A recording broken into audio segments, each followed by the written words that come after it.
This is Austin Underground. I'm Sophie here with Suzanna Choffel. Hi, so how are you? I'm great, other than it being too hot for October, but I think we're all in agreement on that.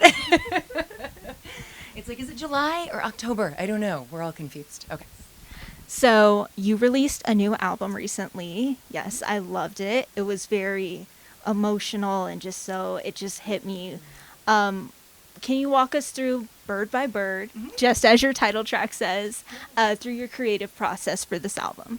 Yeah, so I started writing these songs kind of like probably right before the pandemic hit, and then the pandemic sort of allowed me to work on a few more songs and write a little bit more. No one was performing out, so it kind of, in a way, was a little bit of a blessing for me because it did allow me. I had just I became a mom in 2015. I should know my child's birthday. But I had another kid in 2019, and so I felt like I was kind of like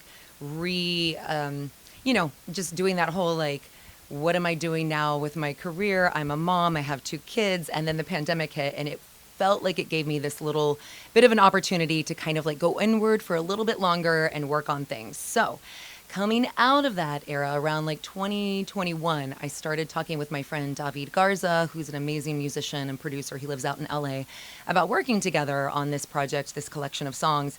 So I sent him the songs, and he said in 2022, it took kind of a while to kind of back and forth. 2022, he said, why don't you fly out to LA? I'll put together a band. You'll come into the studio, record the tracks, and then we'll go out to Sonic Ranch, which is this studio in West Texas. It's really magical. It's like south of El Paso in this tiny little town called Tornillo, Texas. It's just like right by the border.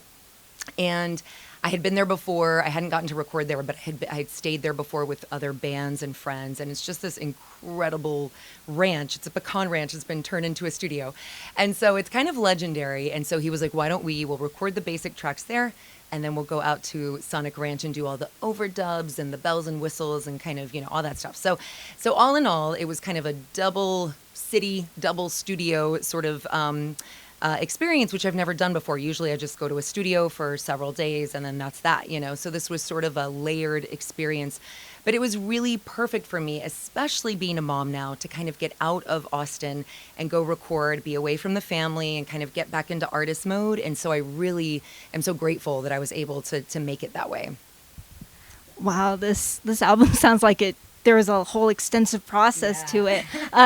Can you tell us about like a memorable moment that you have in the studio that just really like sticks with you every time you think about this album? Yeah. There's a couple, but I would say one in LA was, okay, so when I went out to LA, it was September of 2022, and suddenly there was a heat wave there. Like I was so upset because, I left Texas. It was warm here. It wasn't like crazy hot, but it was hot. And I was like, I'm going to go out to LA and get that breezy, beautiful LA weather. And there was a crazy heat wave, and it was like triple digits. So we had to record in the studio at night because nobody has AC in LA. And so it kind of made the sessions really intimate and kind of softer. And it kind of gave it this like swanky, sultry vibe that I'm not quite sure it would have had if we would have been recording during the day with kind of that perfect LA weather. I just feel like it sort of shifted the energy. So that was kind of one thing that sort of stood out, and we would just like have to take breaks outside on the streets in LA at night. And I have all these fun memories of just like hanging out with the band on the streets of LA, catching our breath, going back in, recording, sweating, coming back out, catching the breeze. So that is definitely like a memorable thing. And then I guess at Sonic Ranch in El Paso, like near El Paso, that's a completely different experience because you're in the middle of kind of nowhere. And when you step outside, it's just like stars, and it's so incredible. So there's this kind of more openness out there. And I would go outside and walk through the pecan grove because it was a pecan ranch and the pecan trees. And so I think I just have these two very visceral, but contrasting sort of, sensations when I kind of think back on the album. Two very different visuals, but like they sort of both, I feel like they both worked that energy into the album, the kind of sultry, swanky night vibe, as well as the kind of like vast West Texas kind of open sound. So yeah. You mentioned a little bit about your sound. How do you believe your sound has evolved within this new album? Yeah, that's a great question. I feel like it evolved a lot during this album, mainly because David, my producer and musical, he's kind of like a spirit animal of mine. I really adore him. He's been sort of a mentor. And when we were talking about recording this, he was like, one of the main things I want you to do is put down the guitar, and I just want you to sing, and I want us to kind of like morph these songs into how they might. Do you want me to hold this, by the way? I can like give your arm a break. Sorry. Okay. I'll like hand it back to you. Sorry, I should have offered. That was rude of me. So one thing was putting the guitar down, and he was like, "I just want you to sing. Just focus on singing." And so I really feel like that completely changed and shifted the album, and people have noticed it. Like when they listen to it, they're like, "You sound like a jazz singer stepping out on stage instead of just kind of more of your singer-songwriter mode behind the guitar." So I feel like it really, it gave me this new confidence in my voice and in my singing that I might have sort of, it's not that I didn't have it before, but I feel like I kind of like maybe hit it or put it to the side because of my guitar playing as well. So that really shifted a lot. So, yeah. You mentioned your songwriting a bit, and I know you've been singing from a really young age and everything. You made an appearance on The Voice, won different awards for your songwriting. Do you have a favorite lyric from this album that really, I know you mentioned a little bit like the Piece by Piece and Bird by Bird, but is there any other song that you want to mention? Yeah, actually, the very last song on the album is very special to me. It's called Real Camera. And this is actually a really sweet memory. I should have remembered this from LA. Is when I got to LA, we kind of thought the album was complete. There were 10 songs, but David was like, "I think we need one more song. And I kind of want you to just like go write it right now. Like, I want you to just write it on the spot." And so we were having this conversation. He lived at the time in downtown LA, and it was just gorgeous, like historic, like buildings everywhere, really amazing dramatic views and that LA light. And I was like, one night we were having dinner, and I was like, I wish I brought my real camera, because I had my phone, but like when I actually love photography, and I like to travel with like a good camera. And I forgot it. I just left it like in a blur. And so he was like, go write a song about that. Like, what does it mean to you to have your real camera? Why do you want it with you? And so I went upstairs to like the room I was staying in, and I just wrote down the lyrics, and he came up like, an hour later, sat at the piano, and outpoured this song. And it feels like sort of like an old jazz torch song, like a Billie Holiday or something. And there's a line in it that I'm really proud of that, how does it go? I know I should live in the moment, but sometimes comes a day. Today's a day I want up on the wall. I guess my heart will just have to recall. And so it's just kind of about like wanting to capture these moments that just, they resonate with you. You see someone's eyes light up. You see the shadows on the wall, and they just have this mood, and you want to capture it and then like communicate it to somebody else, which that's what photography is, And so I'm really proud of the last song, Real Camera, because it's just I feel like it's sort of a lens, if you will, pun intended, into like my heart and why I love photography so much. So, yeah. I love like the whole soulful vibe of this album, and it's like super just overall moving.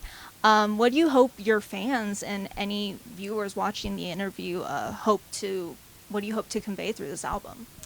Yeah, I'm so happy you asked that. I feel like this album, I keep telling people, it's sort of an album about wanting to be seen and seeing others. And, I feel like I'm at this point in life, kind of midlife, where I've lived all these really super fun, wild, crazy experiences, and now I'm kind of in this mode of like being a mom and always like being with my kids. And so when that happens in midlife, and I talk to a lot of, especially like my female friends, all feel this a lot, you sort of start to feel a little unseen yourself. Like your whole life you kind of feel like you've been seen, and then you kind of hit this moment where it's like, oh wow, it's not really about me anymore. And that's okay. Like, it's totally like a part of life. And like, I'm extremely happy being a mom and seeing my children. It's kind of all about watching them grow right now. But this album was sort of a return to my heart and soul and like my desires, and like remembering, just like reminding myself that like that matters too. And like, and I just want everybody to remember that like they matter, your dreams matter, your desires matter. So, never stop asking for what you want and trying to get it. So, yeah. Definitely. I know today you're going to be performing soon. Super excited for that. What song are you most excited to perform? Let's see. We're kind of doing the kind of poppier, upbeat songs today, just because of the like. It's so funny because like half of the song is kind of ballads, and so I sort of have to like figure out where they fit best. So today we're kind of doing more of the upbeat ones. I think the one I'm most excited to play today, I don't know, either Bird by Bird, which is just really fun to sing and play, or Get Out. I really like Get Out. I don't know, Little by Little too. Those are probably my top three. Sorry, I totally was like, I'm not picking just one. I'm just going to pick three. But yeah. So. I mean, if you could perform the whole album, I would love to stick around. Thank you. You're so sweet. Yes. So speaking of just future projects in general, is there anything you want us to look out for? Any upcoming performances that you want to plug? Yeah, for sure. Thank you for asking. So tomorrow, actually, I start a residency every Friday at Sea Boys on South Congress Avenue. So Friday happy hours during October and November, I will be there at 6:30. And usually I'll have my band with me, but it got kind of thrown at me really quick. And so tomorrow I'm just going to be with my friend Ruby Dice. We're going to be like kind of trading songs back and forth. But yeah, usually it'll be a fun little band thing. So there's that. I'm playing in Houston next week, doing my Houston album release October 10th. And I think that's about it for now. Yeah, until later in the holiday season, and then all the holiday gigs start coming along. So yeah. Final question. Is there any advice that you would have for any upcoming and aspiring artists or anyone trying to break out into the music industry? Oof, yes. Where do I begin? I'm just kidding. I don't know. I think I would say just keep plugging away at it, because this is really a long game sort of career. I mean, most careers are, but I think sometimes as artists we get into this mode of like, if it doesn't happen right now, it's never going to happen. Or, I have to be super successful right away. And when I look back at my career, which is now into like, I've been doing this for a couple decades, it's really just like every opportunity leads to the next opportunity, which leads to the next. And if you just keep working on your craft and you keep building your community, that's like a big thing for me. Is I've built a community here in Austin, and that is so important. And those people will keep supporting you, and just try to keep growing and pushing yourself, and don't get too jaded and too cynical about things not happening right away. Because I know I've done that before, and it didn't serve me. It didn't, it's like you just have to kind of keep.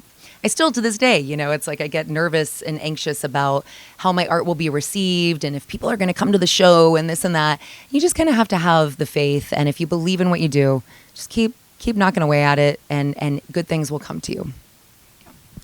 Definitely great advice. Super, very inspirational. Thank you. Is there anything else that you want the fans to know? A final message?